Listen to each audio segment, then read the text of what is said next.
Alright, this cat again. We're going to see how one Optima red top does on a cold start.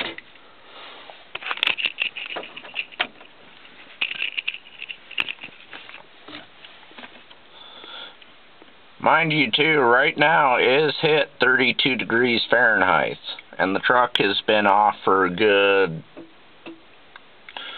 6-7 hours. About that.